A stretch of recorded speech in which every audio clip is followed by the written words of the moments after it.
Alrighty guys, so once you have the design of your top fragment done and set, what we need to do is we need to add the brains behind it. Of course, for every fragment it needs a layout, which we just did, and the Java class. So in your Java folder, right here, go to your package that holds your main activity, and we want to add a new class. So right click your package, new Java class.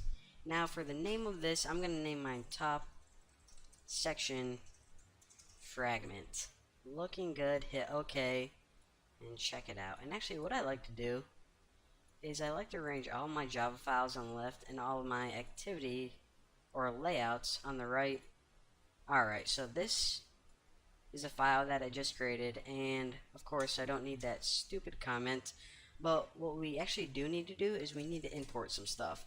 So import.android.os.bundle, import android.support.v4.app.fragment, and I'll explain all these as we need them in a bit. But import android.view.layout.inflator. Two more ones real quick. Import android view.view and import android view dot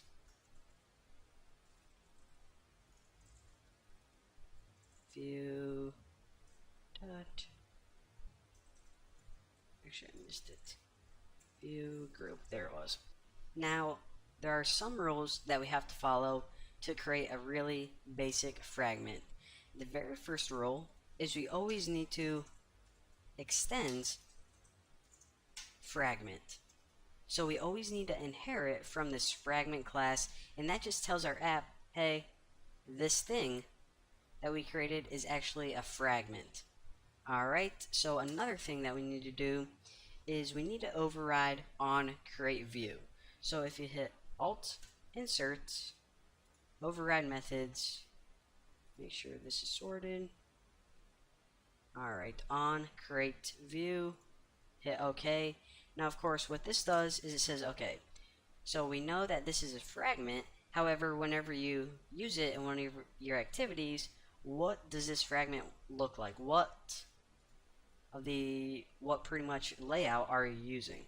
So you can actually get rid of this because we don't need any of that. So essentially what we need to say is we're going to be using this XML file. That's all we're going to say.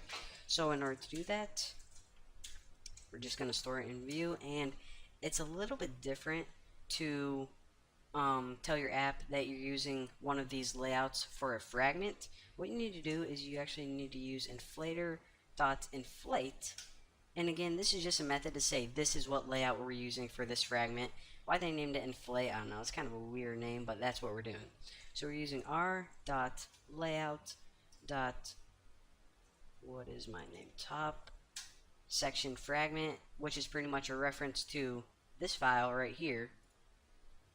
And just some housekeeping stuff, you need to pass it in container, and this is just a view group object that got passed in. We're just passing it through, and not false.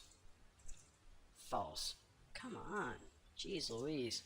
Alright, so after this we just turn view, which is pretty much essentially a reference to this. That's all we're doing.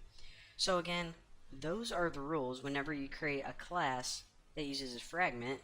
First, it needs to inherit from fragment, and second, it needs to override on create view. Alright, so we have one fragment created, one part of our app.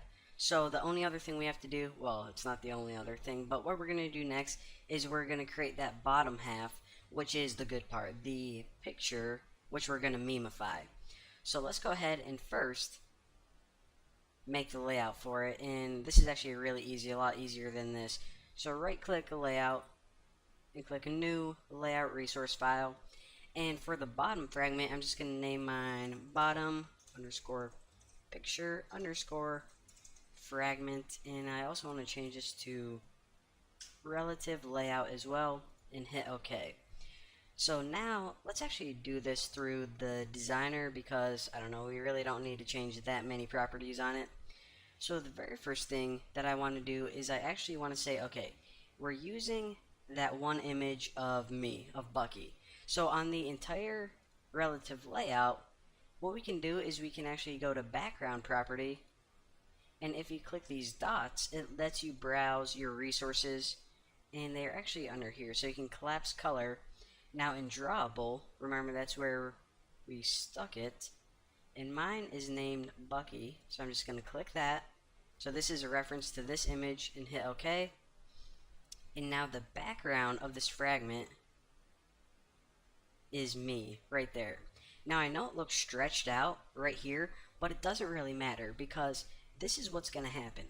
Remember, this entire thing, it isn't the screen that the user is going to look at, it's only part of the screen. So whenever we take these fragments and we stick them on the main activity, what we can do is we can say, okay, for this fragment right here, make it square. So we can give it a fixed height and width. So even though it looks stretched out right now, it's going to look fine whenever we actually place it on our activity. So that looks pretty good. Now the only other thing that we need to put on here is 2 text fields. So let's go ahead and drag one right on top middle and drag another one on the bottom.